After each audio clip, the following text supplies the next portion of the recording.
Hello friends, welcome to my channel Sanvi की पाठशाला.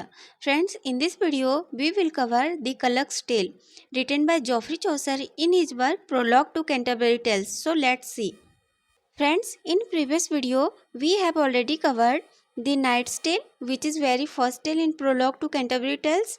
Then we covered the Miller's Tale, then the Reeve Tale, then the Cook's Tale, then the Wife of Bath's Tale, then the Man of Law's Tale, etc. बहुत सारे tell हम लोगों ने cover कर चुका है. And in this video we will cover the Kallakh's Tale. And friends, if you want to watch all that videos, I have put link of all that videos in description box, and I have also PDF notes of all these videos in my telegram channel Saanvi की पाठशाला, और उसका भी link इस video के description में डाला हुआ है. तो आप वहाँ पे जाके उस लिंक को ज्वाइन करें और PDF नोट्स प्राप्त कर ले. So now let's see the clerk's tale. So friends, the clerk's tale, इस टेल को हम लोग आज बहुत ही अच्छे से इसके समरी को पढ़ेंगे और सारे की पॉइंट्स को पढ़ेंगे, क्योंकि इनसे क्वेश्चन बनते हैं और किस टाइप के क्वेश्चन बनते हैं वो भी मैं आपको आगे बताऊंगी. तो चलिए अब स्टार्ट करते हैं. तो इस कलक्स टेल का स्टार्ट मतलब बिगनिंग कैसे होता है वो देखते हैं पहले. तो इसका जो बिगनिंग होता है, after the summoner's tale the host turn to clerk and say you have said a word since we left, for goodness sake cheer and tell us a lovely tale. मतलब जब समनर का tell ख़त्म हो जाता है, अपना tell ख़त्म कर लेता है, तो होस्ट कलर की ओर मुड़ता है और बोलता है कि तुमने बहुत देर से एक भी वर्ड नहीं बोला है, तो चलो अब तुम एक अच्छी सी कहानी अपनी बताओ. The clerk agrees and say he will tell a story he heard from a great gentleman, Francis Petrarch. Clerk मान जाता है और वह बोलता है कि ठीक है, मैं कहानी बताता हूँ और मैं अपनी कहानी फ्रांसिस पेट्रार्क पे बेस्ड बताऊँगा. और वह कहानी के माध्यम से, अपनी टेल के माध्यम से रिप्लाई देता है वाइफ ऑफ बाथ, जो टेल सुनाई थी कि एक वीमेन को सबसे ज़्यादा क्या चाहिए, उस पर जो कहानी सुनाई थी उस पर बेस्ड उसको रिप्लाई देने के मकसद से वह क्लर्क अपना टेल सुनाना शुरू कर देता है. फ्रेंड्स, वाइफ ऑफ बाथ पे मैंने एक वीडियो बना रखा है, तो आप चाहें तो वहाँ पे देख सकते हैं, ताकि आपको अच्छे से क्लियर हो जाए कि इसने क्या कहानी सुनाया और क्लर्क ने क्या इसका रिप्लाई दिया, किस टाइप से रिप्लाई दिया. तो नाउ देखते हैं कि इसने क्या कहानी सुनाया. तो इसका ओवरव्यू देखते हैं इस कहानी का, कलर्स का टेल का. तो क्लर्क का जो स्टोरी होता है वो पेशेंस ग्रिसिल्डा, जो एक वीमेन होती है, उसका शादी एक किंग वाल्टर से होता है. और जो वाल्टर जो किंग है वह कंडीशन दे के ग्रिसिल्डा को से शादी करता है, और ग्रिसिल्डा वाल्टर के साथ रह के किस तरह से उसके सारे ऑर्डर को फॉलो करती है बिना ऑब्जेक्शन का. तो इस पे बेस्ड कहानी है. तो चलिए अब हम लोग शुरू करते हैं, क्योंकि यह टेल बहुत ही ज़्यादा इंटरेस्टिंग है. सो फ्रेंड्स, पहले इस टेल का प्रोलॉग देख लेते हैं, क्योंकि इनसे क्वेश्चन आते हैं. तो जो क्लर्क का नाम है वो नरेटर के द्वारा बताया नहीं गया है, लेकिन इसे क्लर्क ही बोला गया है, जो एक सिंसियर स्टूडेंट होता है ऑक्सफोर्ड यूनिवर्सिटी का. यह पढ़ने में बहुत ही ज़्यादा तेज होता है, इसे पढ़ाई से बहुत ही ज़्यादा लगाव होता है, और यह ऑक्सफोर्ड यूनिवर्सिटी में पढ़ता है. जो इसने ड्रेस पहन रखा है यह क्लर्क, वह अच्छा नहीं है, जर्जर सा है और फटा पुराना सा है. और इसका जो हॉर्स है वह पतला है. इसका जो पर्सनालिटी ट्रेट्स है क्लर्क का, वह है थीन, पतला है, और sincere and poor student of philosophy है. यह पतला क्लर्क है, मीन्स शरीर से पतला है, और सिंसियर लेकिन गरीब स्टूडेंट होता है. किस सब्जेक्ट का? तो फिलोसफी का. पुअर क्यों होता है? क्योंकि इसके पास जितने भी मनी आता है वह स्पेंड कर देता है बुक खरीदने में, क्योंकि यह पढ़ने से बहुत ही ज़्यादा इसको लगाव होता है, जिसके कारण यह सारा पैसा अपना खर्च कर देता है बुक को खरीदने में, जिसके कारण यह गरीब हो जाता है. Love learning and respected by all pilgrims, speak very little. और इसे पढ़ाई से बहुत ही ज़्यादा लगाव है, जिसके कारण सारे पिलग्रिम्स इसको बहुत ही ज़्यादा रिस्पेक्ट देते हैं। और यह जो कलर्क है वह बहुत ही शांत स्वभाव का नेचर का है और बहुत ही कम बोलता है, स्पीक वेरी लिटिल। इस कलर्क का जो सोशल स्टेटस है वह मिडिल क्लास से है। नाउ देखते हैं इसने क्या स्टोरी सुनाई है। On the western shore of Italy lives Walter, the noble and gracious king who is handsome, young, and strong. Walter loves his freedom and has refused to be bound by marriage. Means friends, Italy के समुद्र के किनारे Walter जो एक king है, Nobel king है, handsome है, young है, स्ट्रॉन्ग है, एक किंग रहता है, उसका साम्राज्य होता है। यह जो किंग है वाल्टर, उसको अपनी आज़ादी से बहुत ही ज़्यादा प्यार है। वह मैरिज के चक्कर में आके अपनी आज़ादी को भंग नहीं करना चाहता है, किसी तरह से बाउंड खुद को नहीं करना चाहता है। His subjects, however, long for an heir to the throne. One day he delegation of the lords of the kingdom humbly beseeches Walter to seek a wife. The king is so impressed with their request and he agreed to marry. To confirm the agreement, the lord asks him to set a wedding date.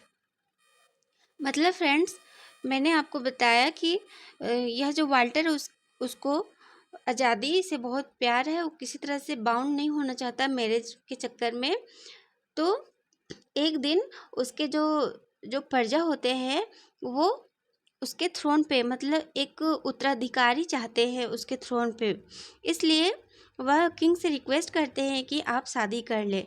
और वह जो प्रजा है वह king को, Walter को इतना ज़्यादा रिक्वेस्ट करते हैं कि किंग रह नहीं पाता है और उनके रिक्वेस्ट को एक्सेप्ट कर लेता है। और वह बोलता है कि ठीक है, मैं एग्री होता हूँ शादी करने के लिए। और वह वाल्टर खुद से शादी करेगा एक फिक्स डेट पे। Walter grant the lords the king to choose the wedding day and he will choose his own bride. और वह बोलता है कि ठीक है, मैं शादी कर लूँगा, लेकिन मैं अपने पसंद से करूँगा और अपना पसंद से दिन ब्राइड से करूँगा। One day of the wedding arrives, all the preparation are complete. A poor man named Janicula with a beautiful and virtuous daughter named Griselda live nearby. Walter has often seen her and admired her beauty. Shortly before the wedding, Walter asks Janicula for permission to marry his daughter. The old man agrees. Walter wins Griselda consent. He makes one condition for their marriage. The Griselda promised to obey his will and to do so cheerfully even if it causes her pain. Both are married and Griselda give a birth baby daughter. Means friends, जब Walter बोलता है कि ठीक है, मैं अपने अनुसार से शादी करूँगा, शादी का दिन और ब्राइड मैं खुद से चूज करूँगा। तो एक दिन फ्रेंड्स, वाल्टर को एक पुअर मैन मिलता है जिसका नाम जेनिकुला होता है। उसकी एक बहुत ही ज़्यादा ब्यूटीफुल एंड वर्चुअस डॉटर होती है जिसका नाम होता है ग्रिसेल्डा, जो उस किंग के किंगडम के किनारे ही, मतलब बगल में ही रहते हैं। जब वाल्टर उस ग्रिसेल्डा को देखता है तो उस पर बहुत ही ज़्यादा अट्रैक्टिव हो जाता है और वह उसके फादर जेनिकुला से रिक्वेस्ट करता है, परमिशन लेता है मैरी करने के लिए, मतलब उसके डॉटर से। तो वो ओल्ड मैन है सो मान जाता है और ग्रिसेल्डा का कंसेंट जब वाल्टर लेता है तो ग्रिसेल्डा भी मान जाती है। लेकिन वाल्टर है वो ग्रिसेल्डा को एक कंडीशन देता है कि ठीक है, तुम तो मेरे से शादी कर रही हो, लेकिन एक कंडीशन पे, जो मैं बोलूँगा वो तुम्हें सुनना पड़ेगा विदाउट एनी ऑब्जेक्शन। तो ग्रिसेल्डा मान जाती है और दोनों का शादी हो जाता है। और कुछ साल बाद ग्रिसेल्डा एक बेबी डॉटर को जन्म देती है। While his daughter is still a infant, the king resolved to banish any doubt about his wife's loyalty. और जब फ्रेंड्स उसकी बेटी जब शिशु रहती है यानी कि छोटा सा बच्चा रहती है, तो किंग वाल्टर है वह अपनी वाइफ का लॉयलिटी को चेक करने के लिए, उसको टेस्ट करने के लिए एक षड्यंत्र रचता है, यानी कि वह एक प्लान बनाता है। वह बोलता है कि he tells her that one of his courtier will soon come for the child, and he expresses the hope that the taking the child from her will in no way change her love for him. और वह बोलता है कि यह जो daughter है हमारी, वह प्रजा को भा नहीं रही है, इसलिए यह डॉटर को तुम्हें एक हमारा जो कोर्टियर आएगा उसको सौंपना पड़ेगा, यानी कि यह डॉटर को तुम्हें त्यागना पड़ेगा। तो ग्रिसिल्डा है वह मान जाती है। The king agent arrive and take the child. Griselda doesn't utter one word that would indicate her objection. Griselda बिना ऑब्जेक्शन का वह डॉटर को उस एजेंट को दे देती है। 4 years passed. Griselda again give a birth baby boy. 4 साल के बाद ग्रिसिल्डा फिर से एक बेबी बॉय को जन्म देती है। Walter again decide to test his wife's patience by telling her that she must give up her son. Walter एक बार फिर से अपनी वाइफ का लॉयलिटी पेशेंस को टेस्ट करने के लिए वह फिर से बोलता है कि यह बेटे को तुमको त्याग करना पड़ेगा, हमारा एजेंट आएगा और इस सन को लेके चला जाएगा। अगेन सी एक्सेप्ट, फिर से वह मान जाती है without any objection. When Walter daughter is 12 years old and his son 7 years old, he decide to put Griselda to one final test. और फ्रेंड्स, जब वाल्टर और ग्रिसिल्डा का बेटी और बेटी 12 साल की और बेटा 7 years old हो जाता है, तो वाल्टर फिर से ग्रिसिल्डा का एक टेस्ट लेता है। He declaring himself from Griselda and giving him permission to marry another women. और वह ग्रिसिल्डा से बोलता है कि तुम मुझे छोड़ दो, मैं किसी और वीमेन से शादी करूँगा।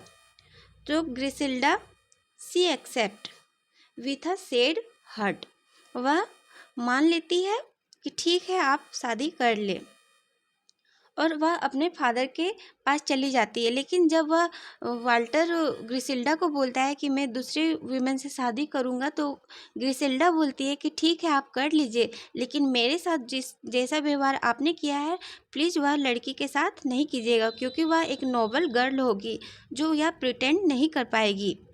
इतना कह के ग्रिसिल्डा अपना फादर के घर चली जाती है।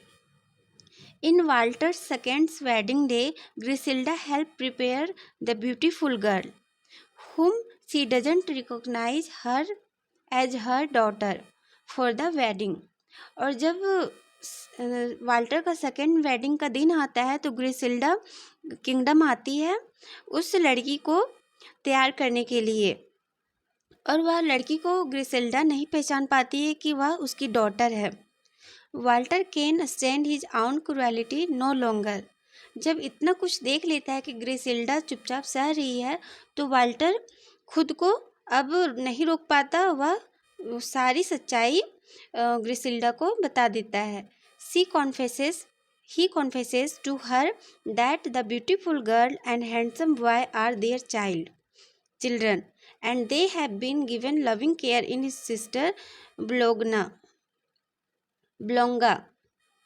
और वह बोलता है कि यह जो डॉटर है, या जो गर्ल है, ब्यूटीफुल गर्ल और हैंडसम बॉय है, वह हम दोनों का ही बच्चा है, जो कई साल पहले तुमने एक एजेंट को सौंप दिया था मेरे कहने पे।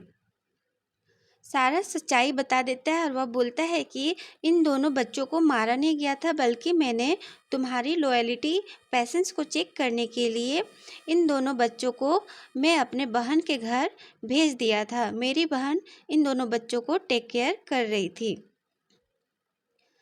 He confesses that the cruel test has been perfectly met by Griselda. और वह बोलता है कि तुमने मेरे द्वारा लिए गए टेस्ट में बहुत ही ज़्यादा परफेक्ट उतरी.